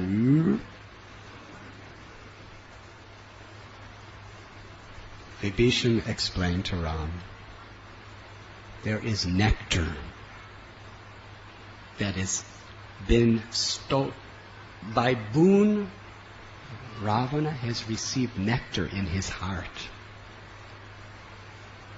As long as that is there, nothing can defeat him. The only way is you must pierce his heart. And that is a fact. The Jnana Yogis, the Ashtanga Yogis, they are trying to somehow or other conquer these enemies of lust, anger, pride, greed, anger, and illusion. But we see the greatest of yogis, Vishwamitra Muni. He did tapasya that are beyond anybody's comprehension or abilities. But even after thousands of years of his tapasya, the ugly head of lust again appeared, and he fell down. It is only through bhakti. When Vishwamitra Muni took shelter of the Supreme Personality of Godhead, then he was able to conquer the enemies within. Krishna consciousness is not simply to fight against the symptoms of the disease. We must do that simultaneous.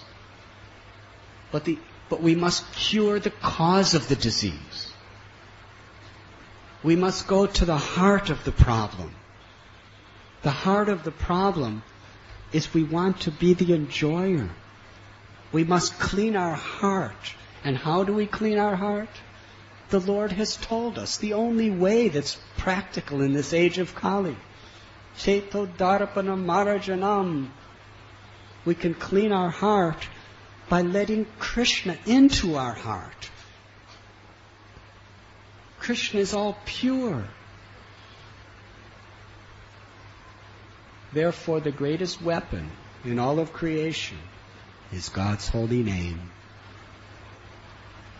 Because the Lord is not different than His name. When He enters our hearts, when He purifies our hearts, then all the other problems of lust, anger, envy, greed, pride, and illusion are vanquished.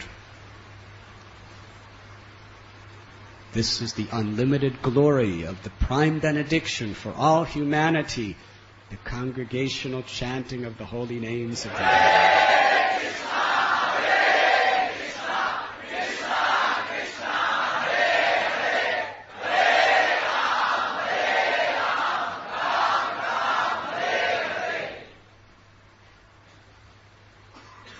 In this great battle,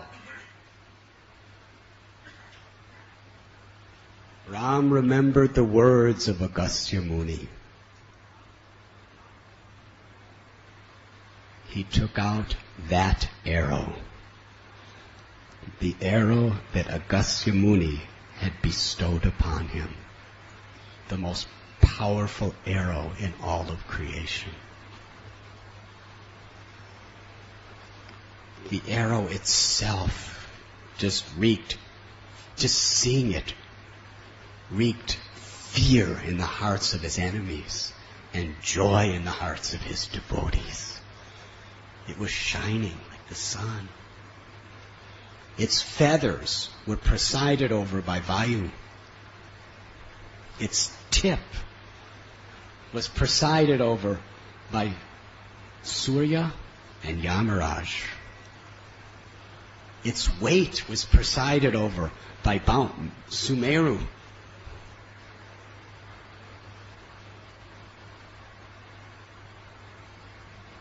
He took that arrow and pulled it back. And then he recited the mantra named Aditya Hriday, which was given to him by Agastya Muni, which had the infallible power to conquer the enemy. Chanting Aditya Hriday mantra, he released the arrow of Brahma.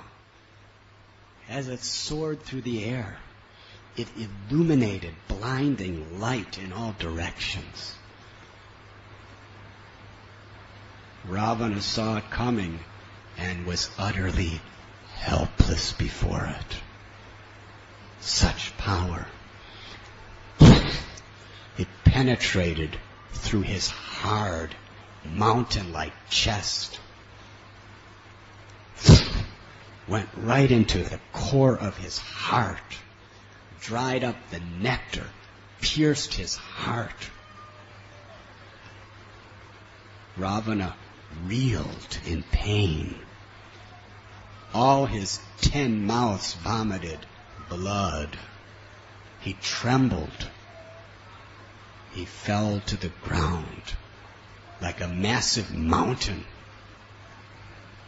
or like one in the higher planets who has been exhausted of all of his pious activities. He fell dead. The light of his body entered into Ram. When the Rakshasas saw Ravana laying there in a violent death, they were horrified. He was their hero. He was their strength. He was their everything. They were so fearful, so confused. They just started screaming and crying and running away in all directions. And when Ravana lay there in a bloody pool on that battlefield, the monkey soldiers, they were very happy. They were jumping and leaping and screaming in joy and embracing each other. Some of them, they wanted to do some extra service. So they started chasing behind the Rakshasas and just doing whatever they do to Rakshasas. The battle was won.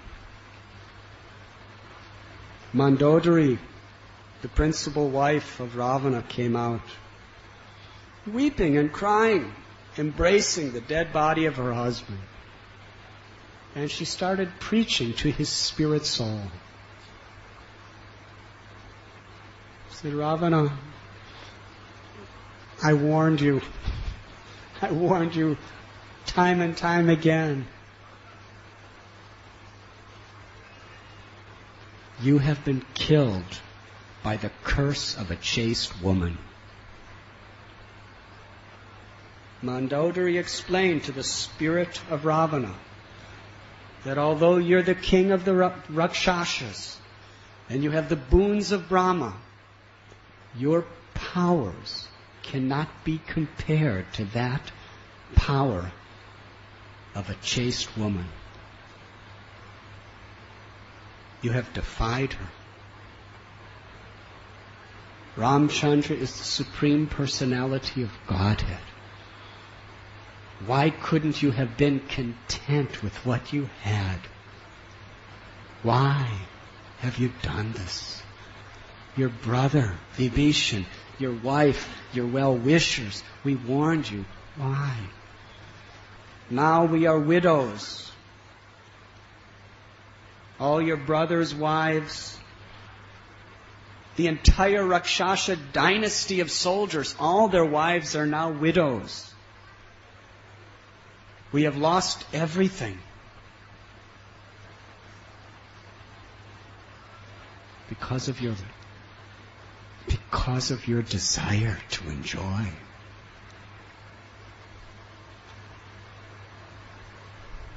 She cried and wept. What was really astonishing is, you know who was really weeping? Vibhishan. He was beside himself in grief. He had nothing in common with Ravana. Vibhishan was a pure devotee from birth, and Ravana was a hateful demon. But still, they were brothers. Vibhishan, due to his compassion, loved Ravana, disagreed with him, always spoke the truth to his face.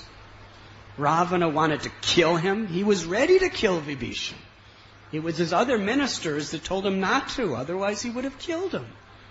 Ultimately, he insulted him, he banished him. But still, Vibhishan loved him. He was crying. And Ram saw this. And Ramacandra wanted to pacify the heart of his devotee. He told him that I have given your brother liberation. And then Ramacandra showed a very special, unique integrity. He requested Vibhishan that you should perform the last rites for Ravana, so that he may have a respectful funeral service. That was Ram's order. Ram had no malice toward Ravana. Samoham sarva bhuteshu. Bhagavad Gita, the Supreme Personality of Godhead, declares that I'm equal to everyone. I envy no one. Aham bija pratapita. He's the father of all living beings. He has no enemies. Yegatamam prapadyante tams tataiva bhajamyaham. But as you approach him, he will reciprocate accordingly. You want to be his enemy, then he will conquer you. You want to be his devotee, he will embrace you like he did for Hanuman, like he did for Jatayu. He embraced Jatayu at the time of his death. He lovingly wept tears of love on the body of Hanuman. And to Ravana, who he also loved, he pierced his heart with the hardest, most formidable arrow, because that's how Ravana approached him.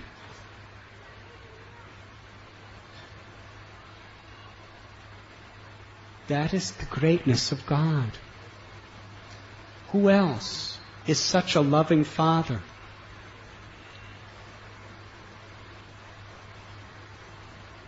He's a son of Vishrava, who's a respectable Brahmin. Give him the dignity, the integrity of a proper last rite. And Vibhishan personally, with his heart and soul, performed the last rites for Ravana.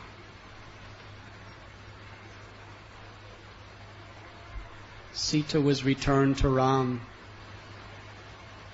For the sake of the world, her chastity was tested, and she revealed to all, for all time, the absolute purity of her devotion to Sri Ramacandra.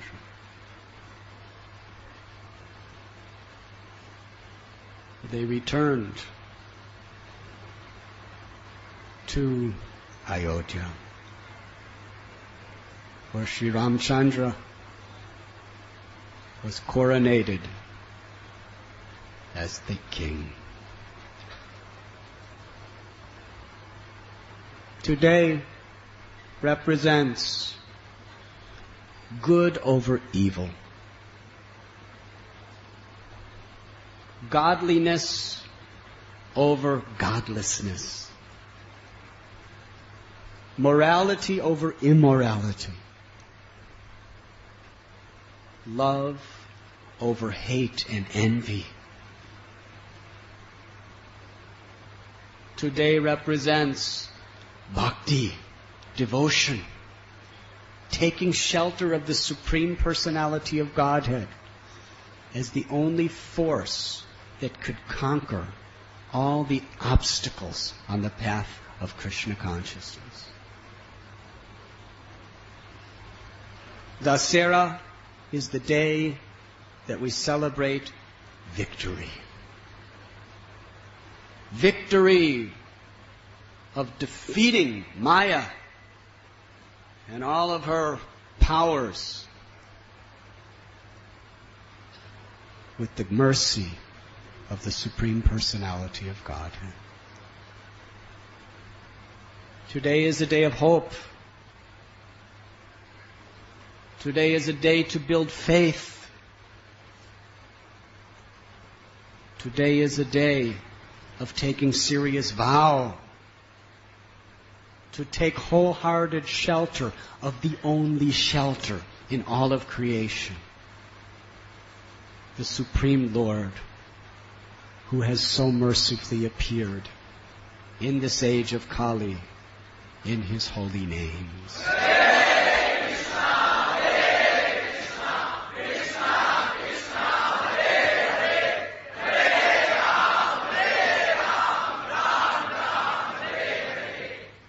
Lord Sri Ramacandra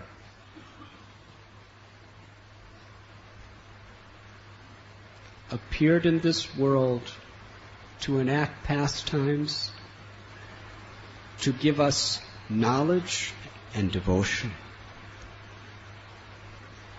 When Lord Sri Chaitanya Mahaprabhu was in Jagannath Puri with his devotees, on this day they celebrated. This is described in Sri Chaitanya Charitamrita by Srila Krishnadas Kaviraj Goswami. On the day of Vijayotsava, Lord Chaitanya and his devotees dressed up like monkey soldiers. And they actually engaged in a mock battle to fight against Ravana and conquer him. So it is a very special day for all devotees. Sri Chaitanya Mahaprabhu has appeared to give us entrance into the ultimate abode of Goloka Vrindavan, where the sweetest, most inclusive, happy pastimes of Radha and Krishna are eternally enacted. Ram is the expansion of Krishna, as Sita is an expansion of Radharani. Radha and Krishna are the source of all avatars and all Devis. And their pastimes in Vrindavan are supreme, all-inclusive, most intimate, and most pure. Sri Chaitanya Mahaprabhu has given us the benediction, all of us, to enter into that highest abode of love. Even in this very life, by the mercy of the Lord, our heart can be transformed into Vrindavan Dham. That is the Lord's gift.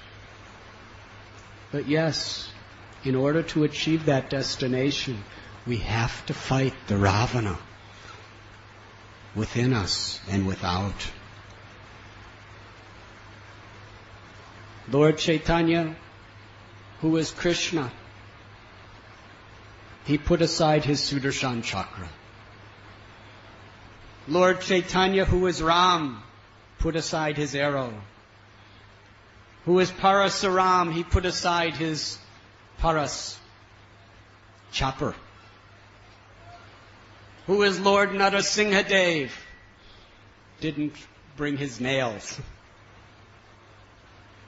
Who is Varahadev, didn't wear his tusks. That one supreme absolute truth,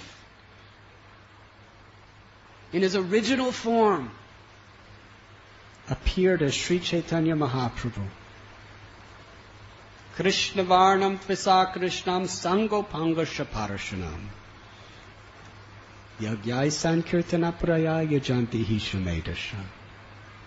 He appeared with his associates, and he appeared with his supreme weapon that could conquer the Hiranyakashipus and Hiranyakshas, the Ravanas of Kundakarmas, the Shishupals and Dantavakras. Exterminate all of these demons within our hearts. And what is that weapon? His own holy name. He has come to give the world his own names, which are non-different from him. Just let him into your heart, and he will do everything. Cry out for his mercy, and let us chant as the first, foremost priority of our life.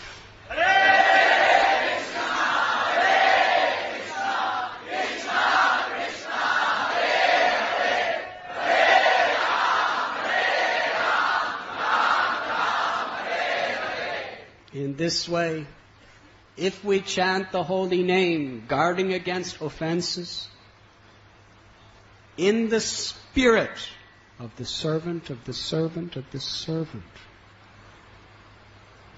striving for humility like a blade of grass, tolerance like the tree, striving to offer respect to others and not expect it for ourselves, then when we chant the name of Krishna with this approach, Krishna will be so pleased to manifest himself within his name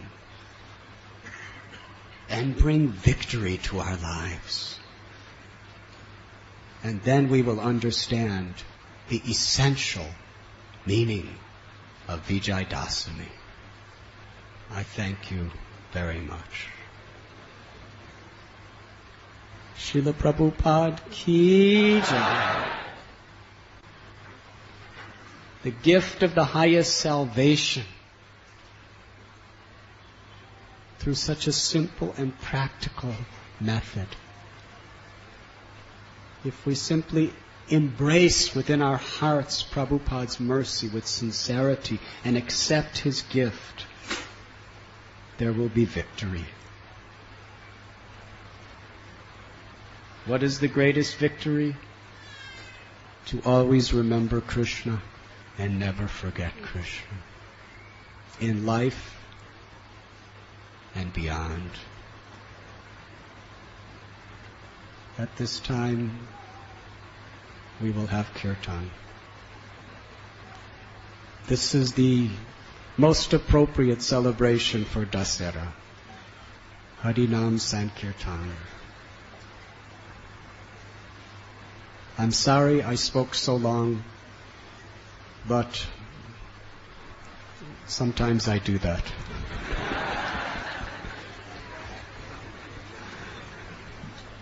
Actually, sometimes I don't.